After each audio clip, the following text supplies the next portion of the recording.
Hi guys, sa mga pupunta pa lang dito, gusto ko lang mag-share dun sa importante niyong dalhin. Alam niyo guys, sa totoo lang, pagdating ko dito is nag-dry po yung balat ko. So ayun siya guys, kahit na ngayon, 1 year mahigit na ako nagda-dry pa rin siya. Nilalagyan ko siya ng petroleum jelly, yung Vaseline po. Yun po ang ginagamit ko. Hindi lang sa mukha, as in sa kahit sa kamay, nagbabalat din po. As in nagda-dry po siya. Kaya yun po talaga yung pinaka-importanting dalhin niyo. Magdala po kayo kahit maliit lang po muna. Kasi hindi po lahat ng amo is magbibigay o bibilhan ka ng mga kailangan mo dito, ng mga needs mo. Hindi po lahat. Bali parang swertihan lang. Ganun. Kaya yun po yung may advice ko sa inyo. Sa balat nyo, kung sensitive po yung balat niyo. Ako talaga, kahit ang tagal ko na dito, nagda-dry pa rin. Nagda-dry dyan, dito. Dito,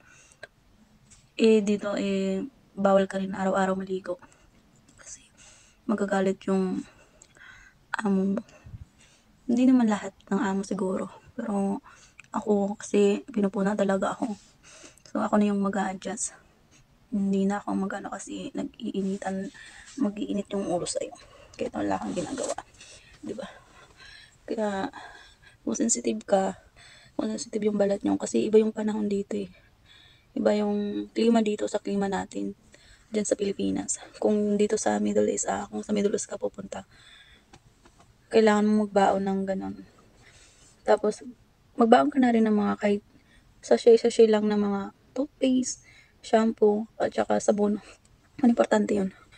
Kasi minsan, mga ano talaga na hindi magbibigay. Kaya mag-ready ka na lang din para sa sarili mo. Tapos sa damit naman, huwag ka gaano magdala ng marami. Kasi may uniform dito. Bali, ang dalhin mo lang is yung pang-doble ng uniform. Tapos, yung pang forma-forma, parang, siguro dala ka rin ng ilan, pero huwag marami. Kasi, pag nag-day off kayo or depende din sa amo kung makakahanap ka ng amo, gustong mag-day off ka. Kasi karamihan, walang day off. Tapos, pwede naman kayo sinasama kami sa labas, pero naka-uniform. Parang wala rin, di ba?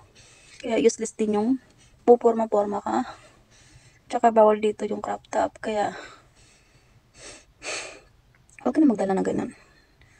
May mga nakikita naman ako sa labas, mga sexy, mga ano, pero hindi crop top, hindi kita yung tiyan. Yung parang fitted lang yung mga damit, pero hindi Pilipino yung mga parang ibang lahi, hindi rin taga rito, mga dayo, yung ganun. Pero wag na natin gayahin kasi delikado tayo dyan. Baka kasi konting kamali lang natin, makukulong tayo. Diba? Konting mali lang kasi dito, parang makukulong ka na. Yung mga nagtitiktok, sumasayaw nga sa seaside, doon sa may dagat, malapit sa may dagat. Marami doon Pilipina na nagdi-day off, doon sila pumunta, tapos nagtitiktok, tapos sumasayaw.